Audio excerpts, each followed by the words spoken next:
All right, welcome to Module 3. In this module, our expert will show you how to build your first workflow from scratch. So get ready to take some notes and let's jump right in. All right, so here we are on our blank canvas. We're going to take everything that we've learned so far about automation workflows and we're going to create our very own right here from scratch. Now what we're going to create is basically a welcome sequence where we deliver a lead magnet that somebody just opted in for, and we're going to try and upsell them to a higher priced offer, and we're going to do a couple other peripheral things at the same time. Okay, so the first thing here is going to be form submitted. We're going to click and drag that over here, and when somebody submits the form on our opt-in page, then the action that we triggered, because that one was a trigger here, the action is going to be that we're going to add them to a list, a corresponding list. You would click here and you would choose the list in question. And the next step is going to be to send an email after they've been added to that list. So send them an email, and that email will be the welcome and delivery email.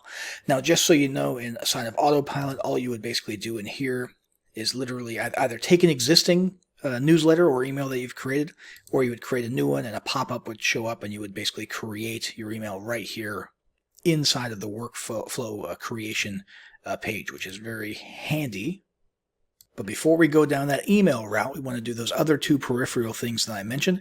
So when somebody submits the form, we're also, at the same time as all this other stuff is happening, we're also going to add them to a custom Facebook audience. And we're going to send them an SMS message. Okay, we're going to pretend that we had a phone number field on that contact form. Okay, so we'll add them to an SMS list and send them an SMS message thanking them for their order and telling them to check their email inbox for this email right here. And this email right here, let's go ahead and take advantage of the annotation tools here, just so that we and our team understand and remember what we're seeing. Welcome and delivery, let's call it. We'll just drag that right here, so whenever somebody is looking at this workflow, they understand what this email is. And let's see, let's add a 24-hour delay. Let's go ahead and grab this, stick it here. On send. So after this email is sent, that'll trigger a 24-hour delay. Delay of 1 day, good. And then, after that delay, we're going to set a condition. Okay, we're going to see if they have in fact clicked on a link in this welcome email that was sending them to the upsell. Okay, so let's go ahead and look for our conditions here, which are at the bottom. And we're going to put has visited page. And we're going to grab this and bring it down here. And then from this point forward, where they go in this journey is going to depend on whether or not it was yes, has not, or excuse me, no, has not visited, or yes, has visited. Okay, so this is sort of a fork in the road. So let's say that they did not visit. Oops, click and drag. We're going to put a check email status trigger here. So not visited, we're going to check email status. And if they did not even open that first email here, so let's go ahead and actually just select this one. That's just a placeholder there. Go ahead and publish and exit.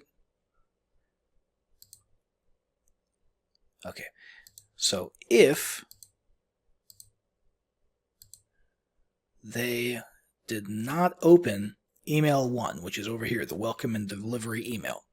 If they did not, then we're going to want to resend that email, okay? Because that happens. Sometimes people don't check the welcome email or the delivery email that they just got right after they opted in for something. So you send it a little bit later. So in this case, if they have not opened, we send them that email, and let's go ahead and annotate that so that we understand, so our team understands what this email is. Put resend welcome.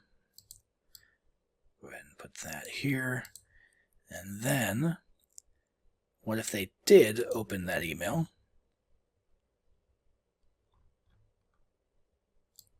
We'll send them a further upsell email. If they did open. And so we'll continue the campaign where we're trying to upsell them, right? Let's go ahead and annotate that as well.